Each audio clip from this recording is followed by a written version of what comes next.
The Rainbow Six Mobile developers have just confirmed that we are one step closer to a global launch for the game, and it's looking like it's confirmed for early to mid 2025. Now, before we hop into this announcement made by the developers, make sure you guys are subscribed for more R6 Mobile content here on the channel.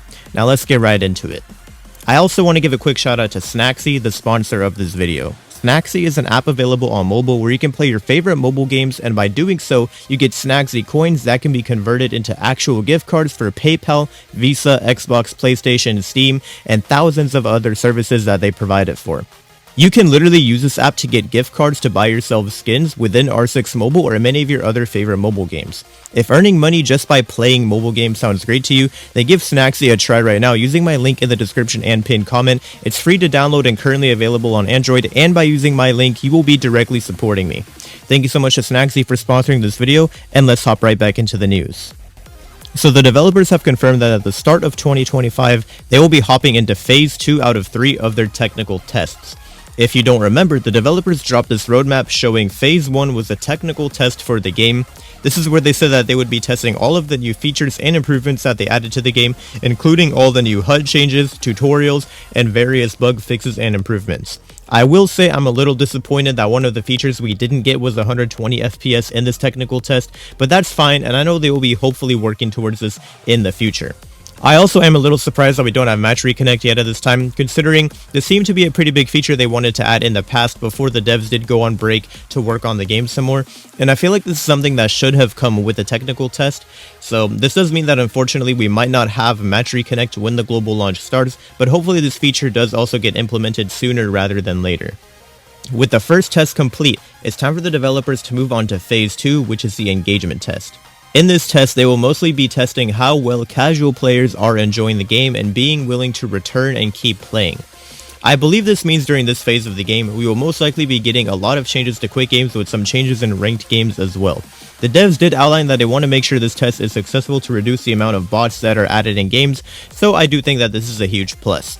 I think that this test is really important because it's going to show when we go into global launch and start getting millions of players downloading the game, how many of them do continue to play the game or how many of them are just going to drop it after a week. And so I do think a test like this is important for the game, and if they feel like technically they've done everything that they need to, then I'm glad that they are pushing this side of the test just to make sure that engagement is going to stay high so that we don't get a bunch of bot lobbies where you get this in other games like PUBG Mobile. You know, I don't want to see that in Rainbow Six Mobile when I'm queuing up for ranked. So I do think this is a very important test and I can support it.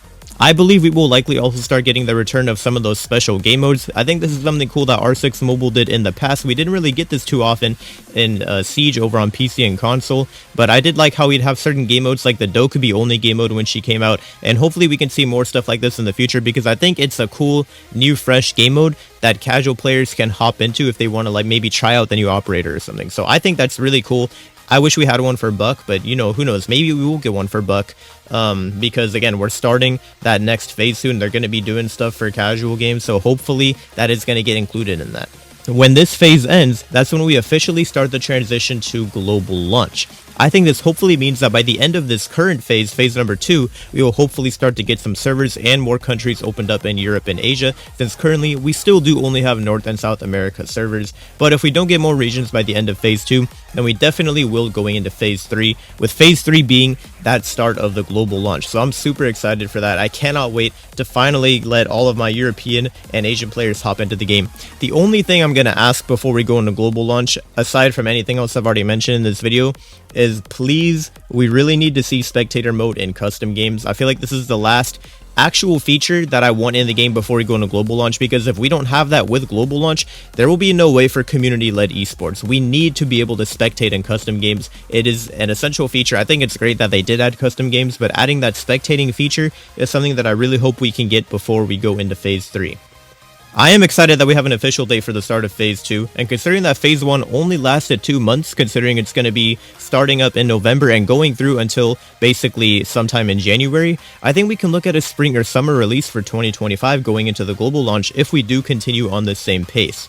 Let me know down in the comments how you guys are feeling about all the changes so far, and if you're ready for that global launch, or if you think maybe there's still a couple of things that you want to see changed by the developers yourselves. I'm always curious to see what you guys have to say, so of course, leave your comments and let me know down below. I'll be talking with you all down there. That's gonna be all for this video though, so thank you so much for watching, and I'll see you guys in the next video.